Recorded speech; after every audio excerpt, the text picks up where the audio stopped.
안녕하세요, 청취자 여러분. 저는 안드레이 브랭코입니다. 현재 알머스 에이핀즈 채널에 계십니다. 오늘은 많은 분들의 마음을 감동시킬 이야기를 전해드리겠습니다. 감정적으로 생각하고 반성할 준비를 하세요. 빅토리어 드마일리어 푸너가 컵 표면에서 춤추는 찻잎을 멍하니 바라보는 동안 아침 햇살이 창문을 통해 들어왔습니다. 그날은 알람 시계가 당신의 삶의 리듬을 좌우하지 않았던 아주 드문 일요일이었습니다. 대형 보험회사에서 보낸 지난 3개월은 진정한 인내력 시험이었습니다. 통제할 수 없는 허리케인처럼 새로운 부서장은 직원들의 일상을 끝없는 마라톤으로 바꾸어 놓았습니다. 밤 9시에 집에 도착하면 전자레인지에 무언가를 데우고 침대에 쓰러질 만큼의 에너지만 남아있는 것이 그의 현실이 되었습니다. 자기 전에 좋아하는 시리즈를 보는 습관마저도 채널을 돌릴 힘도 없이 소파에 누워 깊은 잠으로 바뀌었습니다. 그리고 그녀의 남편인 아르템, 다어텀이 있었습니다. 6개월 전 그가 시스템 관리자로 일하던 회사는 무자비한 구조조정의 희생양이 되었습니다. 처음에 그는 이력서를 보내고 인터뷰에 갔지만 항상 문제가 해결되지 않았습니다. 급여가 그만한 가치가 없거나 근무 시간이 적합하지 않거나 팀이 적합하지 않은 것 같았습니다. 시간이 지나면서 열정은 식었습니다. 이제 그의 하루는 노트북을 무릎 위에 올려놓고 원격 일자리를 찾는다는 명분을 내세우며 지내는데 그쳤고, 실제로는 온라인 게임과 생방송에 푹 빠져 있었다. 집안의 혼란은 더욱 커졌습니다. 비토리아는 집에서 너무 많은 시간을 보내기 때문에 적어도 집안일은 분담하기를 바랐습니다. 하지만 아닙니다. 아르템의 더러운 양말은 여전히 생명이 있는 것처럼 바닥에 흩어져 있었고, 접시들은 싱크대에 쌓여 있었고, 먼지는 마치 장식의 일부인 것처럼 가구에 쌓였습니다. 하지만 오늘은 달랐다. 오늘은 그의 쉬는 날이었다. 편안한 목욕을 즐기고, 최근 출간된 소설에 푹 빠져보고, 맛있는 음식을 배달 주문하는 날 의무도 없고 집안일도 없습니다. 그녀는 이런 휴식을 취할 자격이 있었습니다. 아침의 정적을 깨는 전화벨 소리. 비토리아는 화면에 나타난 이름을 보고 눈살을 찌푸렸습니다. 바로 시어머니였습니다. 그는 절제된 한숨을 쉬며 좋은 아침입니다. 갈리나 세르게예브나 라고 대답했습니다. 친애하는 비키냐, 소식을 들으니 반가워요. 반대편에서 지나치게 흥분된 목소리가 대답했습니다. 어떻게 지내세요? 오늘 일하세요? 아니요, 오늘은 쉬는 날이에요. 비토리어는 이미 다음에 무슨 일이 일어날지 감지하면서 대답했습니다. 정말 멋지군요. 니콜라스 보리소비치와 저는 깜짝 방문을 하기로 했습니다. 우리는 오랫동안 만나지 못했습니다. 우리는 이미 출발 중입니다. 비토리아는 짜증을 참으려고 눈을 감고 10까지 세었습니다. 아어텀의 부모는 약 1시간 거리에 있는 이웃 마을에 살았으며 댁의 방문에 대해 사전 통지를 했습니다. 하지만 오늘 그들은 예고도 없이 나타나기로 결정했습니다. 물론 정확히는 쉬는 날이기도 했습니다. 그리고 아어텀은 알고 있나요? 그는 조심스럽게 물었다. 내 생각엔 그 사람이 깜짝 선물을 좋아할 것 같아요. 시어머니는 회피하며 대답했습니다. 글쎄요, 더 이상 시간을 빼앗지 않겠습니다. 곧 뵙겠습니다. 비토리어는 전화를 끊고 아어텀이 시트에 몸을 웅크린 채 아직 자고 있는 침실로 갔습니다. 방문이 임박했다는 소식을 듣고 잠에서 깬 그는 갑자기 침대에 앉았다. 그들이 오는 것에 동의하셨나요? 그렇다면 어떻게 해야 합니까? 거절하라고요? 비토리어는 이미 압박감을 느끼며 대답했습니다. 우리 엄마가 어떤지 아시잖아요. 엄마는 모든 것이 완벽하길 기대하시거든요. 아어텀은 눈을 비비며 주위를 둘러보았습니다. 냉장고에는 아무것도 없고 집은 엉망입니다. 글쎄요, 그건 당신 부모님이죠. 당신에게 달렸습니다. 비토리어는 어깨를 으쓱하며 대답했습니다. 나는 쉬는 날 없이 2주 후에는 하루 쉴 권리가 있습니다. 15분 후 아어텀은 샤워 젤 냄새에 둘러싸여 욕실에서 나왔고 비토리어는 거실에서 김이 모락모락 나는 차 한 잔과 함께 책에 잠겨있는 것을 발견했습니다. 비커, 정말 거기 앉아서 책을 읽을 건가요? 그는 팔짱을 끼며 물었다. 물론이죠. 그녀는 고개도 들지 않고 페이지를 넘기며 대답했다. 하지만 우리 어머니는 항상 내가 그러기를 기대하시죠. 아우텀은 말을 더듬었습니다. 잔치 준비를 하라고요? 아르템 씨, 저는 일주일에 6일 일해요. 때로는 점심도 먹지 않고 일해요. 제대로 식사할 시간이 없어서 지난달에 10파운드를 뺐어요.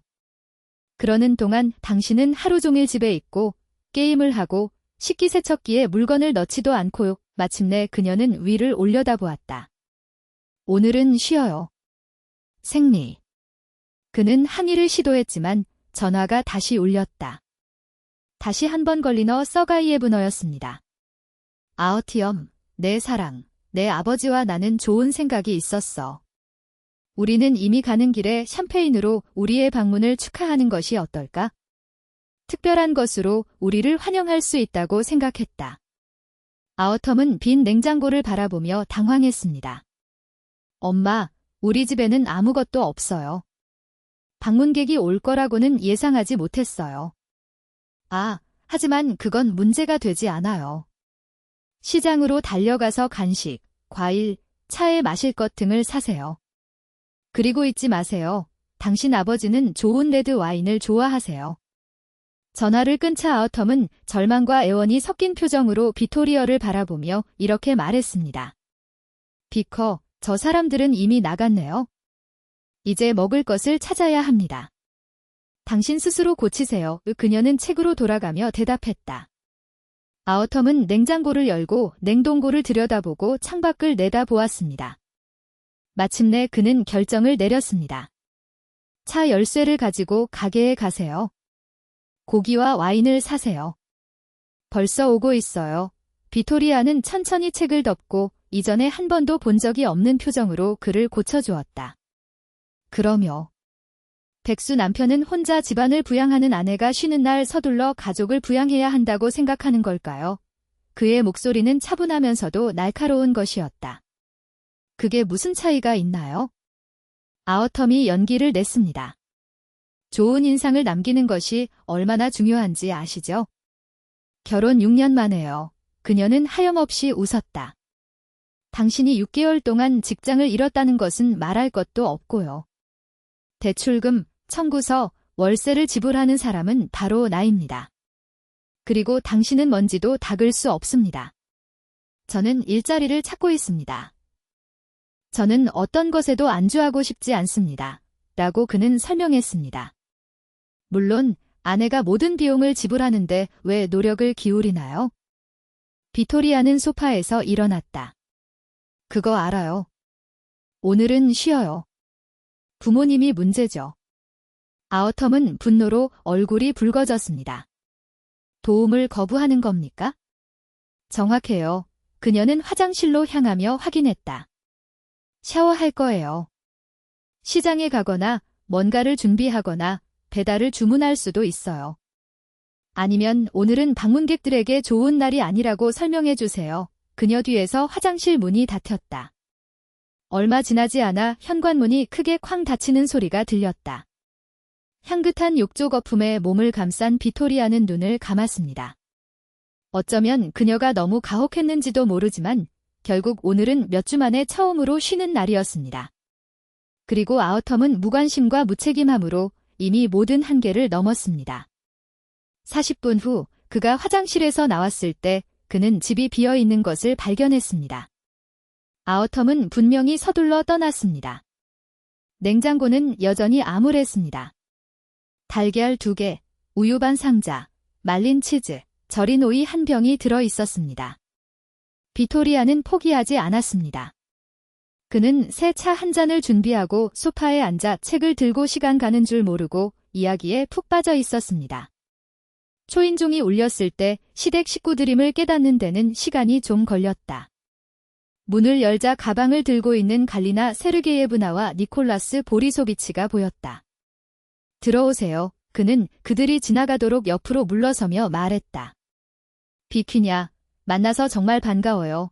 시어머니는 그녀의 양쪽 뺨에 키스하며 외쳤습니다. 아우텀은 어디에 있나요? 길에서 그를 찾지 못하셨나요? 비토리어가 놀라며 물었습니다. 그는 1시간 전에 쇼핑하러 나갔습니다. 그는 가방을 옮기는 것을 도와주면서 대답했습니다. 시어머니는 늘 그렇듯 잼, 젤리, 파이 등 집에서 만든 특산품을 가져왔습니다. 시아버지는 컬렉션에 와인 한 병을 추가했습니다. 비토리아는 빈 테이블을 바라보며 한숨을 쉬었다. 안식의 날이 시작되기도 전에 끝난 것 같았습니다. 시아버지 역시 꼬냑 한 병과 초콜릿 한 상자로 컬렉션을 완성했다. 갈리나 세르게예브나는 만족스러운 미소를 지으며 주위를 둘러보며 여기 정말 아늑해요 라고 말했습니다. 그리고 너무 깨끗해요. 아우텀은 항상 당신이 직장에 산다고 했어요. 우리는 청소를 도와야 한다고 생각했어요. 비토리아는 정중하게 미소를 지었지만 아무 말도 하지 않았습니다. 결국 지금은 그가 스크린 앞에서 오후를 보내는 동안 그녀는 사무실과 누군가가 해야 하는 집안일 사이에서 시간을 나누었다고 설명할 때가 아니었습니다. 그들은 식탁에 앉았고 그녀는 커피를 준비하기 시작했습니다. 그때 현관문이 열렸다. 아, 아르템, 시아버지는 신이 나서 외쳤습니다. 그런데 부엌으로 들어가지 않고 화장실이 닫히는 소리가 쿵 하는 소리가 들렸다. 아우텀. 비토리어라고 불리는 그녀의 목소리는 이미 예감으로 가득 차 있었습니다. 내 부모님이 오셨어, 고요. 2분 후, 그는 흐트러진 머리, 빨간 눈, 마치 잠든 듯 구겨진 셔츠를 입고 나타났다. 엄마, 아빠, 그는 억지로 열정적으로 그들을 껴안았습니다. 반가워요. 제가 시장에 간 줄 알았죠? 갈리나 세르게예브나는 걱정과 불신이 섞인 표정으로 그를 지켜보았다. 어디 있었어? 아, 난 그냥 바람 좀 쐬러 나가는 중이야. 그는 비토리아의 눈을 피하며 대답했다. 하지만 그가 풍기는 술 냄새가 거짓말을 배신했다. 그 사실을 알기 위해 탐정이 될 필요는 없었습니다. 슈퍼마켓 대신에 가는 길에 첫 번째 술집에 들렀기 때문입니다. 점심은 뚜렷한 긴장감을 안고 지나갔습니다. 아우텀은 접시에 거의 손을 대지 않았고 비토리어는 시어머니의 질문에 건조한 단음절로 대답했습니다. 무거운 분위기를 인식하지 못한 니콜라이 보리소비치만이 다차에 있는 자신의 새로운 이국적인 식물에 대해 신나게 이야기했습니다. 마치 테이블이 말하지 않은 것의 무게로 인해 무너지지 않을 것처럼 말입니다. 식사를 마치고 시아버지는 티브야 말라귀자에서 잠이 드셨습니다. 걸리너 서가이에브너는 차례로 요리를 도와주겠다고 제안했습니다. 비카, 괜찮아. 그는 설거지를 헹구면서 부드럽게 물었다. 아우텀은 오늘 달라요. 모든 것이 정상입니다. 비토리어는 천에 손을 말리며 거짓말을 했습니다. 그냥 오늘이 제가 쉬는 날인데 제가 일할 때 그 사람이 집안일을 잘 처리하지 못하는 것뿐이에요. 시어머니는 이미 답을 알고 있다는 듯 고개를 끄덕였다. 그 사람은 항상 그랬어요. 어렸을 때 나는 그 사람을 위해 모든 것을 해줬어요. 어쩌면 제가 조금 실수를 했을 수도 있어요. 당황한 미소. 구직 활동은 어때요? 빅토리아는 망설였다. 그에게 물어보는 게 좋을 것 같아요. 코냑을 몇 잔 마신 후 아우텀이 부모에게 고용시장의 어려움에 대해 이야기하고 자신을 불공정 시스템의 희생자로 묘사하기 시작하자 분위기는 시끄러워졌습니다. 그는 마치 그녀가 그곳에 존재하지 않는 것처럼, 마치 그녀가 몇 달 동안 홀로 청구서의 무게, 연기된 꿈, 침묵의 피로를 짊어지고 있던 사람이 아닌 것처럼 의도적으로 비토리아를 무시했습니다. 그리고 비커는 이 어려운 시기에 당신을 지원합니까? 걸리너 서가이에브너는 함정을 숨긴 섬세함을 가지고 물었습니다. 물론이죠. 그는 아내를 곁눈질하며 대답했습니다. 가끔은 조금 가혹하기도 하지만 지속됩니다. 그 말이 뺨을 때리는 것처럼 울렸다. 비토리아는 얼굴이 타는 듯한 느낌을 받았습니다. 세게, 그는 내부의 떨림에도 불구하고 목소리를 확고하게 반복했다. 주 6일이라고 청구서 지불을 위해 부복하는 나는, 당신은 집에서 비디오 게임을 하며 시간을 보내고 있습니까? 너무 가혹한가요? 시댁 식구들이 눈빛을 교환했다. 그들은 그것을 기대하지 않았습니다. 아르템, 그게 사실인가요? 니콜라이 보리소비치는 깊은 목소리로 의자에 똑바로 앉았습니다. 실직한 지 얼마나 됐나요? 6개월이 지났나요? 아직도 불평할 용기가 있나요? 아빠, 당신은 시장을 이해하지 못하시네요. 나는 당신이 아는 것보다 더 많은 것을 이해합니다. 라고 40년 동안 쉬지 않고 일한 남자가 말했습니다. 나는 아내가 나의 게으름을 지지하도록 허락한 적이 없습니다. 절대로. 왜 다들 나를 반대하는 거죠? 아우텀은 폭발했고 그의 눈은 충혈되었습니다. 비카, 이걸 만든 사람이 당신이었나요? 그녀는 지친 듯 고개를 저었다. 나는 단지 평화로운 하루를 원했을 뿐이에요. 내가 당신의 하녀로서 시장에 나가기를 거부했을 때 이 서커스를 만든 것은 당신이었습니다. 그런 다음 넌 무엇을 했니? 아들아, 갈리나 세르게예브나가 날카로운 어조로 끼어들었다. 냄새 때문에 시장에 가지 않고 술집에 갔거든요. 아우텀의 얼굴이 불에 탔습니다. 그렇습니다. 부모님이 찾아오셨을 때 제 아내가 도와주지 않았기 때문이죠. 그럼 그 사람이 왜 도와줘야 하죠? 시어머니가 대답해 모두를 놀라게 했습니다. 하루 종일 집에 있으면 왜 점심을 준비하지 않았나요? 집 청소를 왜 안 했어요? 아르템, 당신은 어떤 세상에 살고 있나요? 엄마, 당신은 누구 편이에요? 정의의 편에서요. 그녀는 단호하게 대답했습니다. 우리는 당신을 기생충으로 키우지 않았습니다. 부끄럽습니다. 비토리아는 그 말을 거의 믿을 수 없었습니다. 처음으로 걸리너 서가이에브너가 그의 곁에 있었습니다. 다진 말이 없습니다. 니콜라이 보리소비치는 단호하게 일어섰다. 가자. 하지만 먼저 한 가지 말씀드리고 싶습니다. 아우텀은 남자는 자기 자신에 대해 책임을 진다는 것입니다.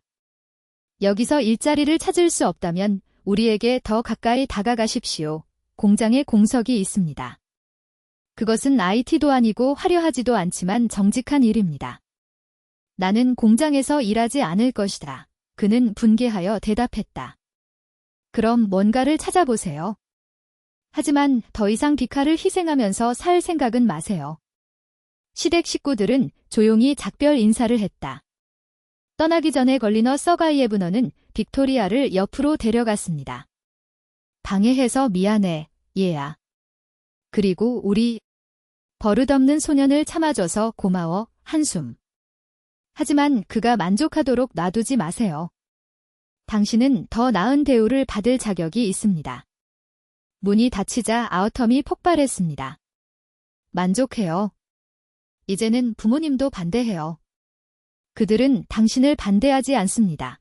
비토리아가 차분하면서도 흔들리지 않는 목소리로 말했다. 그들은 당신이 된 것에 반대합니다.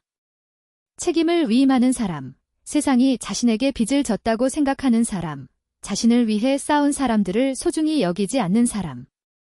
그렇다면 나는 무엇이 되었나요? 그는 주먹을 꽉 쥐고 물었다. 거울을 마주하기보다는 남을 탓하고 싶은 사람. 그녀는 잠시 멈춰 그의 눈을 바라보았다. 그리고 오늘 나는 더 이상 이렇게 살 수 없다는 것을 깨달았습니다. 이어진 침묵은 심연이었다. 무슨 말이야? 그의 목소리가 떨렸다. 한 달의 시간을 드리겠습니다. 직업을 얻으세요. 어떤 직업이든 상관없습니다. 이 가족에게 기여를 시작하지 않으면 이혼을 요구하겠습니다. 그 말은 드라마도 눈물도 없이 잃을 것이 아무것도 없는 사람의 차가운 진실만을 담고 있었습니다. 이제 나를 버릴 수는 없어. 그는 소리쳤다. 할 수 있습니다. 그리고 아무것도 바뀌지 않는다면 그렇게 할 것입니다. 그날 밤, 그들은 서로 다른 방에서 잠을 잤습니다. 그들이 공유하는 침대에 있는 비토리어, 거실 소파에 있는 아우텀은 죄책감과 브랜디에 휩싸였습니다. 다음 날 아침, 그녀가 출근했을 때 그녀는 그의 노트 앞에 글을 발견했습니다. 하지만 이번에는 화면에 게임이 표시되지 않았습니다. 채용 페이지였습니다. 이미 이력서 3개를 보냈어요. 그는 쳐다보지도 않고 중얼거렸다. 내일 인터뷰가 있어요. 비토리아는 축하하지 않고 고개를 끄덕였습니다. 말이 아닌 행동. 그리고 몇 달 만에 처음으로 그녀는 희망의 빛을 느꼈습니다. 그의 입가에는 쓴웃음이 새어나왔다. 나중에 그의 어머니는 그가 그 당시에는 거지처럼 보였다고 말하곤 했습니다. 그리고 그 순간 아우텀은 그가 어떻게 변해가고 있는지를 매우 명확하게 보았습니다. 비토리아는 그의 손을 자신의 손으로 덮었고 그녀의 손가락은 침묵의 약속처럼 그의 손가락과 얽혀 있었습니다. 중요한 것은 당신이 이해했다는 것입니다. 라고 그는 말했는데 그 말에는 어떤 설교보다 더 큰 힘이 있었습니다. 3년 후 그들의 딸이 태어났습니다. 1년 뒤 아들. 그러는 동안 아우텀은 다국적 기업의 IT 부서 책임자가 되었고 비토리어는 자신의 온라인 보험 학교를 열었습니다. 이 학교는 결혼 생활을 재건할 때와 같은 결심으로 성장했습니다. 이제 열정적인 동맹자가 된 그녀의 시어머니는 손자들을 돕는 것을 좋아했지만 그녀는 교훈을 얻었습니다. 그녀는 다시는 지원과 간섭 사이의 경계를 넘지 않을 것입니다. 그리고 그렇습니다. 아우텀이 여전히 오래된 습관을 잊어버리는 날도 있었습니다. 여기서는 미루는 일이고 저기에서는 형편없는 변명이었습니다. 그러나 비토리아의 한 번의 눈빛, 수년 전에 그와 마주했던 그 똑같은 눈빛만으로도 그는 자신을 거의 삼킬 뻔했던 심연을 기억하기에 충분했습니다. 오후의 빛으로 액자에 넣어 조명을 받은 거실 벽에는 사진이 영예의 자리를 차지했습니다. 아우텀은 어린 2 자녀를 팔에 안고 얼굴을 붙인 채 있었고 비토리어는 그의 곁에서 같이 있는 모든 전투에서 이미 승리한 사람처럼 미소를 지었습니다. 그녀의 눈이 그 이미지에 떨어질 때마다 그녀는 적절한 순간에 말하는 잔이오의 힘에 대해 생각했습니다. 때로는 우리를 파괴하는 것을 부정하는 것이 정말로 중요한 것을 구하는 유일한 방법이기 때문입니다.